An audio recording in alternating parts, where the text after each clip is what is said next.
Et nous recevons notre expert des humanités classiques africaines, Nusere Kalala Omotunde. Bonsoir, monsieur Omotunde. Bonsoir.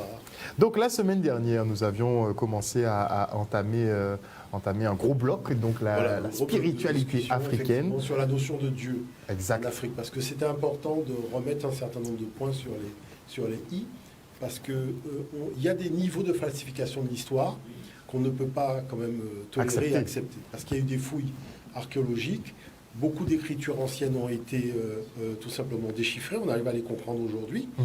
Et de l'aveu même des Sémites, c'est en Afrique qu'est née la tradition spirituelle qu'ils ont embrassée par la suite.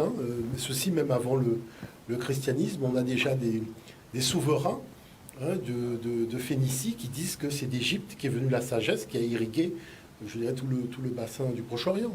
Donc il y a suffisamment d'éléments de manière à faire en sorte qu'on ait au moins, nous, en ce qui nous concerne, une vision très claire de ce qui a été accompli par nos ancêtres.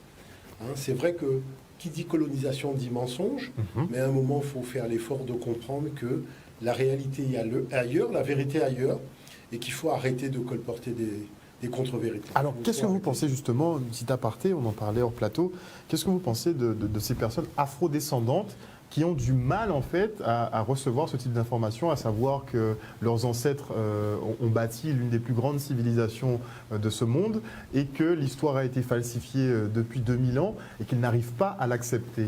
C'est-à-dire que le comportement humain tient aussi au fait qu'il y a le besoin de valorisation. Il y a un besoin de valorisation en société. Et ce qui se passe, c'est que l'histoire africaine, la culture africaine, n'a pas été placée dans un espace de valorisation, dans un contexte de valorisation. Au contraire, ça a été le mépris, ça a été le primitivisme.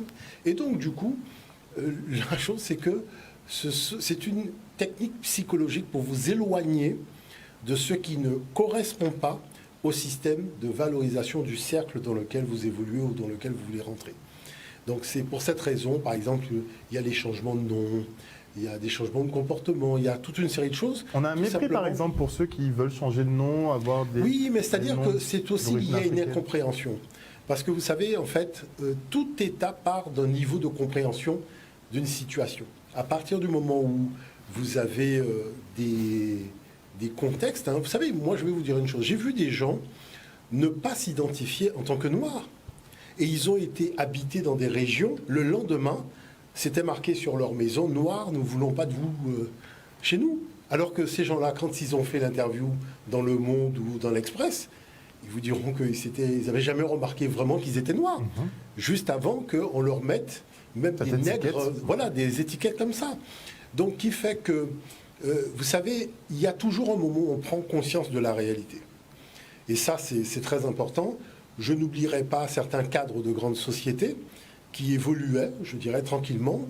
Et je dirais, quand il fallait bénéficier de la promotion la plus importante, c'est là qu'ils ont découvert qu'il y avait quand même dans la relation un profond mépris vis-à-vis d'eux. Et ce mépris était lié à leur couleur de peau. Et on les a vus débarquer, par exemple, à l'Institut Africamat à Paris, en disant « mais il ne faut pas accepter ça ». Alors que, je dirais, c'est cet événement-là qui leur a permis de prendre conscience d'une réalité. C'est-à-dire que les relations, est-ce qu'elles étaient vraiment basées sur ce qu'ils étaient? Vous voyez, donc je dirais qu'il y a tellement de choses qui se passent dans la vie, vous voyez, qui fait qu'à un moment, vous avez des enfants, vous prenez conscience d'une réalité, l'enfant vous pose des questions, va vous forcer à vous replier dans vos retranchements, et c'est là que vous allez découvrir que vous avez vécu dans un univers, mais l'enfant ne veut pas rentrer dedans. Et là, vous êtes obligé d'avoir des arguments solides pour tout simplement répondre à l'enfant, parce que l'enfant me dit « mais attends, moi quand je me regarde dans un miroir, je me vois noir. Vous voyez, pourquoi mes jouets ne sont pas noirs? Pourquoi mes jouets ne reflètent pas ce que je suis ?» Moi j'ai vu par exemple des graves problèmes.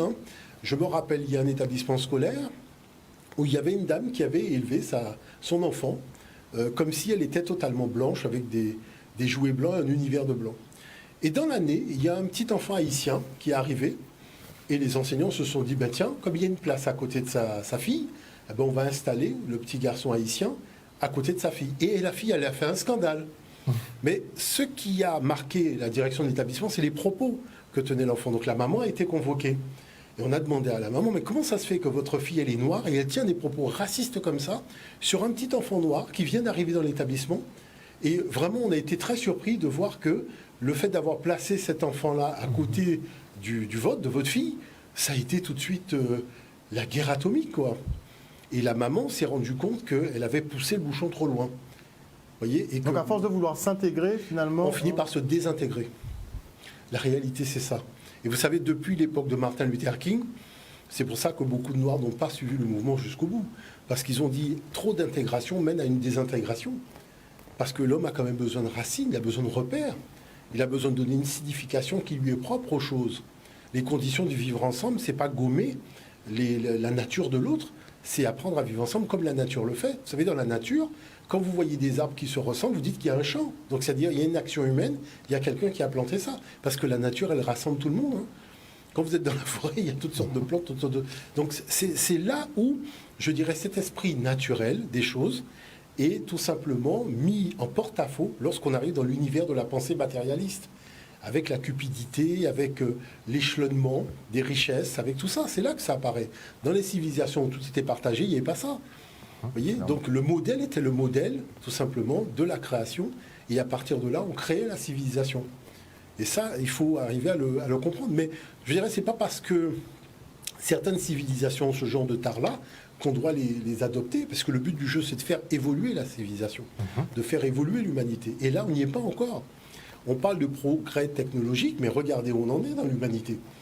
On est à un état catastrophique de rapport entre les humains, de rapport entre le Nord et le Sud, de rapport même entre les hommes et les femmes. Vous voyez, certains mouvements sont relativement agressifs, certains mouvements féminins sont relativement agressifs, mais la chose c'est qu'on se dit, mais derrière il y a une agression aussi qui a été commise. Il y a beaucoup de choses qui se sont passées dans l'histoire de l'Europe qui fait qu'aujourd'hui, il y a aussi, de la part de beaucoup de femmes, une volonté de ne plus rester dans ce carcan. Donc c'est tout ça, le problème de la déclaration des droits de l'homme. Est-ce que c'était la déclaration des droits de la femme? Manifestement non. La femme qui sort de la côte de l'homme. Enfin, il y a quand même beaucoup de dossiers qui font que ça génère des crispations.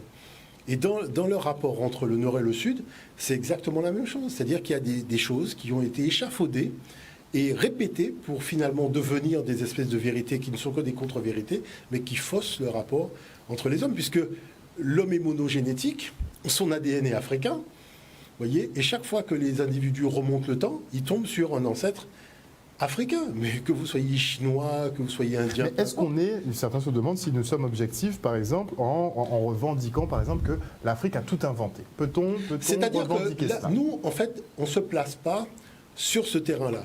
Il faut l'expliquer. C'est-à-dire qu'aujourd'hui, on voit que l'homme moderne, comme vous et moi, apparaît aux alentours de 350 000 ans.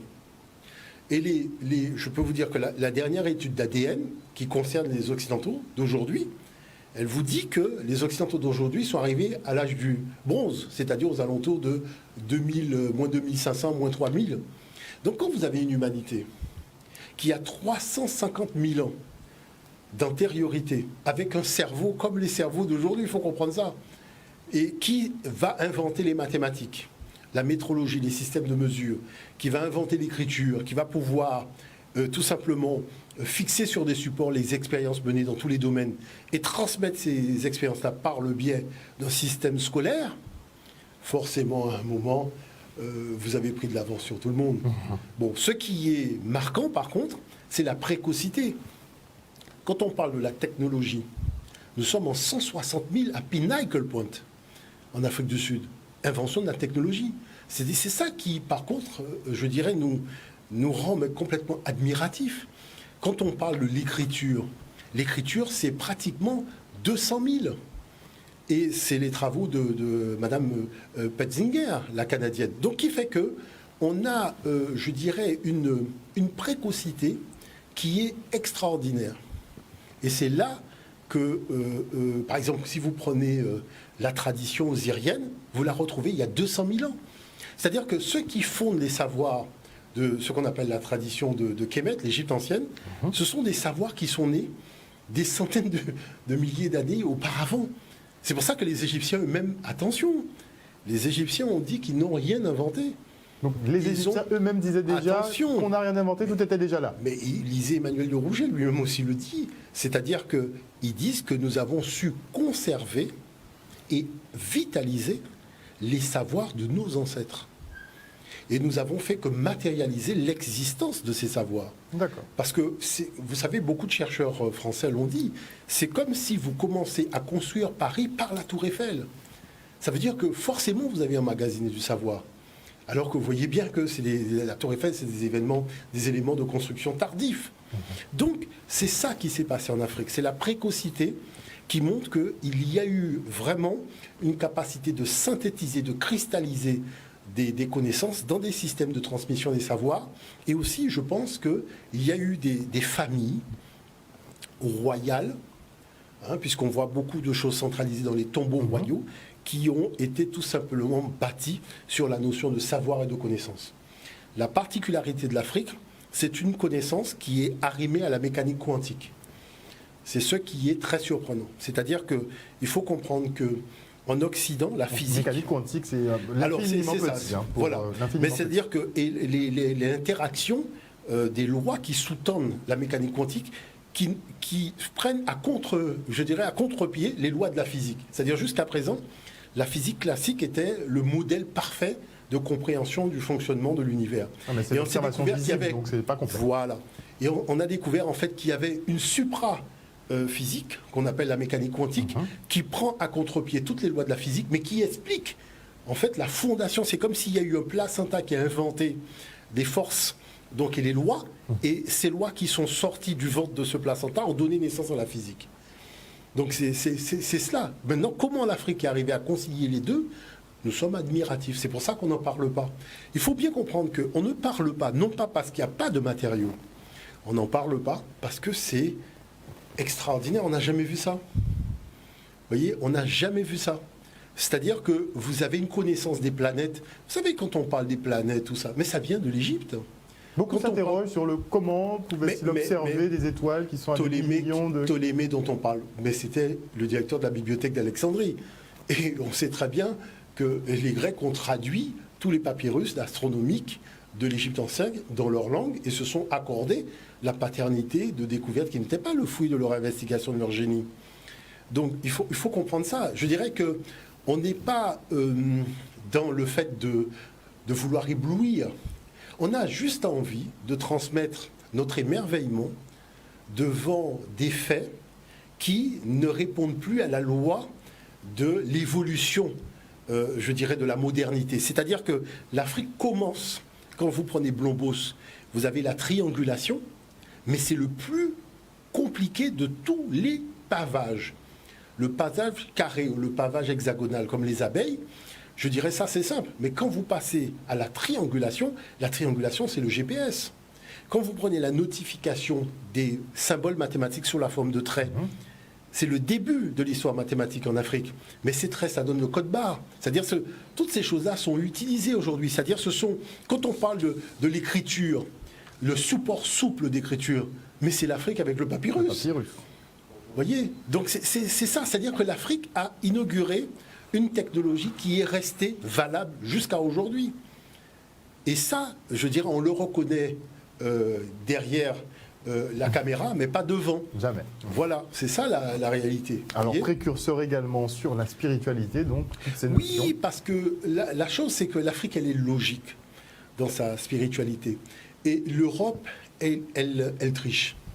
Alors, je vais vous expliquer... Seulement sur la spiritualité ? Non, sur un certain nombre de choses, mais en tout cas, sur la spiritualité, c'est clair qu'il y a tricherie.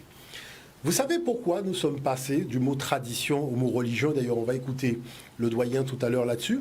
C'est parce que, je vais vous dire une chose qui est très simple, c'est que le texte dit biblique occidental ne concerne pas les ancêtres des Occidentaux. C'est une greffe. C'est-à-dire, ça raconte l'histoire d'un peuple qui n'est pas occidental, ce sont les Sémites. Alors, on peut donner à ces Sémites des noms John McIntosh, tout ce que vous voulez, mais il n'en demeure pas moins. Allez chercher un Ian McIntosh, un Mathieu, un Jérémie, à cette époque-là dans cette région. Mais tout le monde sait que c'est de la facétie. Les Pierre, les Paul, les consorts. Mais attendez, quand même, soyons sérieux. Ça ne devait pas être des prénoms très communs. Est-ce que vous voyez la chose ? Donc, à partir de ce moment-là, on ne pouvait pas parler de tradition, parce que ce n'était pas la tradition des Européens. Donc il a fallu trouver, je dirais, un subterfuge, et on a inventé le mot religion. Le problème, c'est que si vous allez regarder les livres d'étymologie sur l'histoire du mot religion, en fait, personne ne sait à quoi c'est rattaché. On fait des pirouettes, vous voyez, religaré, on ne sait pas très bien. Et jusqu'à aujourd'hui, il y a débat, parce que personne ne peut trancher véritablement sur cette origine-là. Et on dit qu'on a même inventé des mots latins pour dire que c'est le fait de relier ou de rattacher. Donc tout ça montre bien que déjà à la base, si pour définir une notion, il y a tricherie, ça montre déjà que non seulement cette notion ne vient pas de vous, mais vous faites une greffe, voyez, et il faut que la greffe prenne auprès des populations. Donc il faut leur présenter, vous imaginez, vous présenter une tradition avec des mots qui sont plus à consonance arabe ou plus à consonance sémitique dans un milieu européen. Les gens vont se rendre compte qu'il ne s'agit pas de leurs ancêtres. Donc il faut trafiquer les noms. Et il faut trouver des noms qui sonnent mieux. Est-ce que vous voyez l'affaire? Et c'est à partir de là que va commencer cette grande histoire qui est basée déjà sur un mensonge à la base. Donc, prenons le temps, par exemple, de voir effectivement ce que dit le doyen de Mifakoli sur la notion de religion et de tradition. Et là, vous allez voir justement à quelle profondeur que l'Afrique est à ce niveau-là. On part pour le premier document, Yann.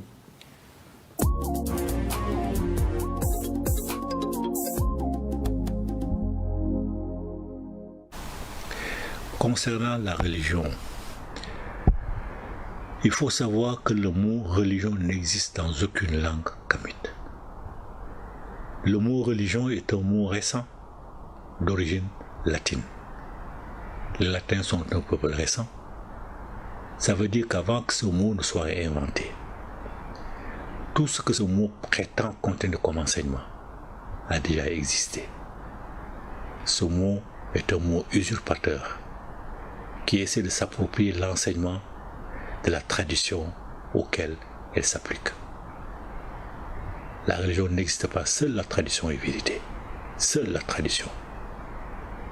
Quand vous demandez à un Kamite quelle est la religion que vos ancêtres ont pratiquée, il va hésiter, il va se poser des questions, parce qu'il ne sait pas. Mais posez-lui la question de savoir si ses ancêtres avaient une tradition. Il va vous répondre tout de suite oui. La tradition est antérieure à la religion. C'est seule la tradition qui est vérité. La religion n'existe pas. Et la tradition, c'est la gestion harmonieuse des rapports du monde invisible au monde visible. Les deux mondes sont imbriqués l'un dans l'autre. Alors leur gestion harmonieuse, c'est ça la spiritualité, c'est ça la tradition. Donc l'équilibre entre le monde visible et invisible. Voilà. Maintenant, la différence, c'est que l'Afrique, dans sa tradition, les ancêtres ont vécu le rapport avec la divinité, le rapport avec le divin, avec le monde invisible. C'est-à-dire qu'on parle de tradition africaine parce que ce sont nos ancêtres, Dieu a créé l'homme en Afrique, quoi. Hein, il a pris la terre, il a fabriqué l'homme, on voit bien de quelle couleur est l'homme qu'il a fabriqué. Donc on ne va pas discuter de midi à 14h. Vous voyez donc tout cela montre bien qu'il y a quelque chose. Vous savez, je suis arrivé au fin fond du Cameroun, dans la forêt, et j'ai demandé donc le peuple qui m'accompagnait dans la forêt, je leur ai demandé de faire un rituel dans la tradition de nos ancêtres. Et ils m'ont dit, ah, vous savez, on est devenus chrétiens, on ne peut pas faire le rituel. J'ai dit, mais qu'est-ce que vous racontez? J'ai dit, vous savez, je vous donne une graine là maintenant. Est-ce que vous allez la planter au bord du rivage où tout était blanc, le sol était totalement blanc, ou est-ce que vous allez planter cette graine, hein, si on veut manger demain, ici où le sol est totalement marron foncé noir? Ils m'ont dit non, on va le planter là où le sol est marron foncé noir. J'ai dit, ben, vous avez reconnu non seulement la couleur de la divinité, ce qui donne la vie et qui fait pousser. Je dis, mais c'est évident, il n'y a même pas de matière à discussion là-dessus. C'est-à-dire que la nature, c'est la grande maman qui donne les exemples. Après, oui, les hommes peuvent raconter des histoires dormir debout, mais il faut encore que la nature ait validé le discours. C'est auto. C'est ça les enjeux. Si vous voyez quelque chose qui n'est pas validé par la nature et vous l'acceptez, mais non, c'est pas possible. Maintenant, la deuxième chose, c'est que lorsqu'on rentre dans les tombeaux des pharaons, on était rentré dans le tombeau d'Ounas, là je voudrais qu'on rentre dans le tombeau de Téti, qui l'a succédé. Nous sommes aux alentours, donc fin du 3e millénaire de l'ère ancienne africaine. Tout ce qui fait le fondement du Nouveau Testament est déjà dans le tombeau de Téti. Parce qu'il faut savoir une chose, quand on parle de tradition sémitique, mais cette tradition n'est même pas sémitique, elle est africaine. Parce qu'on a reçu des étrangers chez nous et on leur a donné un enseignement. Et cet enseignement a été fait aussi, un travail de traduction pour aider les gens à avoir des passages dans leur langue. Mais de là à attribuer ce qui est de l'ordre de la tradition africaine aux sémites, je pense qu'il y a escroquerie. Vous voyez, alors je voudrais montrer, parce que les choses sont très claires. À l'époque où Téti a vécu, il n'y avait pas de sémites. C'est-à-dire il n'y avait ni juifs ni arabes, pour être très précis. Là, ça devient très intéressant. Il y a de quoi vraiment rigoler. Vous êtes à l'époque de Téti, c'est-à-dire on est pratiquement moins 3000. Et les gens accèdent déjà au paradis. Alors que vous avez une escroquerie coloniale qui va se bâtir autour d'un personnage qui a été inventé, qui est Jésus, qui permet aux gens d'aller au même endroit où les gens allaient déjà avant lui. Donc, quelle est la seule chose qu'il faut faire? Faire disparaître le passé. Et c'est pour ça que les gens sont choqués. Parce que moi, le but du jeu, c'est simplement de montrer aux gens que le colonialisme fait disparaître le passé pour faire valider ses thèses. C'est tout. Parce que dès que vous mettez le passé dans la balance, vous vous rendez compte que ce qu'on appelle le monde païen, c'est l'original de ce qui est devenu la copie qu'on appelle le monde chrétien. Et une très mauvaise copie. Parce que vous avez déjà le jugement, donc le jugement du cœur en l'occurrence qui permet à l'individu d'aller à la vie éternelle. Vous avez déjà le Fils de Dieu qui a été envoyé donc pour juger les vivants et les morts dans un lieu qui s'appelle la droite. Et ce Fils de Dieu se dit Sarah, le Fils de Dieu, ou Siré, qui est ressuscité d'entre les morts, monté à la droite de Dieu. Est-ce que vous comprenez? Qui est ressuscité même le petit matin. N'oubliez pas que dans le texte, quand vous lisez le texte de Jésus, quand on le met dans le tombeau, on parle de bandelette. C'est-à-dire, je ne sais pas où est sorti ce suaire de Turin, parce que chaque fois, vous voyez le mot bandelette. Le mot bandelette, c'est la momification de l'Égypte. Apparemment. Vous voyez? Donc c'est pour masquer cette problématique de bandelette dans les textes, puisque les rédacteurs ont été très très fortement influencés par la momification de l'Égypte. Vous voyez, puisqu'il ne faut pas oublier qu'Oussiré lui-même a été momifié dans du lin blanc. Vous voyez les analogies. Donc à partir de ce moment-là, ça fait qu'effectivement, il y a un modèle et on essaye de s'en approcher le plus possible. Vous voyez? Bon. Maintenant, il y a une chose qu'il faut comprendre. Ce Fils de Dieu était marié à une femme qui s'appelait Maria Aceta. D'accord? Aceta, qui a eu son fils par Immaculée Conception le 25 décembre. Regardons le document suivant. Parce que moi je dis, il faut laisser les documents parler. Regardons le document suivant. On y va. Pour le troisième document. L'ensemble architectural fut château moyenâgeux, puis demeure seigneuriale, passant de main en main, mais conservant toujours sa Vierge Noire. Une statue ramenée, paraît-il, du temps des croisades, un sieur de Tournon. Enfin, celle-ci n'est plus qu'une copie. 500 ans tout de même, la Vierge prenant alors la place d'un culte matriarcal très ancien. Les Vierges Noires ont succédé aux déesses païennes qui étaient déjà adorées dans ces lieux. C'était ici un site païen. Et on adorait ici la déesse Isis, qui était une déesse noire. Et si Notre-Dame des est aujourd'hui au cœur de ce site, le lieu garde par lui-même une attractivité très forte. Simplement, le fait de se promener en ce lieu permet de trouver une paix. La grâce de ce lieu est une grâce de paix, un cadeau de paix. Reste une notoriété qui fait qu'on se marie beaucoup sous les yeux de la Vierge. 17 mariages cet été à Notre-Dame-des. Ces fameuses Vierges Noires qui ont été blanchies. Voilà, aussi, qui ont avec été le temps. blanchies. Alors là, je dirais, c'est le contexte, on est dans du grand n'importe quoi. Je vais vous expliquer pourquoi. Si c'est le monde païen, qu'est-ce que fait l'Église chrétienne dans un site de culte du monde païen? Et comment ça se fait qu'on reprend tous les archétypes jusqu'à la couleur de peau de ce qu'on appelle le monde païen? Donc, il y a beaucoup de choses qu'on cache en réalité. Pourquoi cette femme, qui était l'épouse d'Ouziré, d'accord, est devenue d'un seul coup sa maman? Parce que la tradition africaine, elle est matriarcale. La femme n'est pas sortie de la côte de l'homme. Donc, elle accède à tous les espaces de la société. Elle peut être reine, elle peut être pape, elle peut être chef des armées, elle peut être scientifique, comme on l'a vu avec Pécéchette. Par contre, dans la civilisation occidentale, qui est issue du nomadisme et du patriarcat, la femme n'a pas droit de cité. Elle n'a même pas droit d'hériter. Elle n'a même pas le droit de choisir son mari. C'est de la Sainte Trinité. Parce qu'on dit mais bien le Père, sûr, le Fils, le Saint-Esprit. mais bien sûr, toutes les trinités possède justement cette dimension féminine qui permet tout simplement la reproduction, pas simplement de la vie, mais l'énergie divine de cette étincelle. Vous voyez? Parce qu'il ne faut pas oublier que la femme, c'est quand même elle seule qui permet à l'esprit de rencontrer la matière. Et cet esprit, c'est cette étincelle divine qui vient animer un corps sur un temps. Le corps va être animé sur un temps. En fin de temps, le corps, il va devenir inerte, mais l'esprit, cette étincelle de lumière, va continuer à évoluer. Vous voyez, même à travers les expériences de la réincarnation. Donc, qui fait que tout cela montre bien qu'il y a là quelque chose de totalement absurde. Maintenant, l'autre chose que je voudrais soulever, c'est que les textes sacrés africains existent. Vous savez, moi, par exemple, quand arrivent des fois les témoins de Jéhovah, je vais chercher un texte africain pour les instruire, c'est-à-dire leur demander, lisez ce texte, et est-ce que vous ne pensez pas que les gens qui ont écrit ce texte connaissaient plus de choses sur Dieu que ceux qui étaient les habitants du désert? Parce que quand vous êtes dans le désert, comptez le nombre d'animaux que vous avez, la végétation. C'est-à-dire que le Créateur étant présent à travers sa création, quelle création que vous avez? Moi, on ne peut pas me raconter des histoires à dormir debout. J'ai été en Israël, j'ai été aussi dans le désert. Je vous dis, moi j'ai été voir. Il n'y a pas grand-chose. Avec l'UNESCO, mais c'est-à-dire qu'on a fait des déplacements aussi sur des sites archéologiques, même de l'époque romaine et compagnie. Et ce qui est très marquant, c'est que, mais il n'y a rien. C'est-à-dire c'est du sable, du sable, du sable. Désert. Et ce qui est grave avec le sable, c'est que quand vous mettez vos mains dans le sable, le sable vous brûle les mains. Donc vous ne pouvez pas faire d'agriculture. Vous voyez? Donc forcément, vos conditions de vie vont avoir une influence sur votre rapport par rapport à vous-même, parce que vous êtes dans la survie.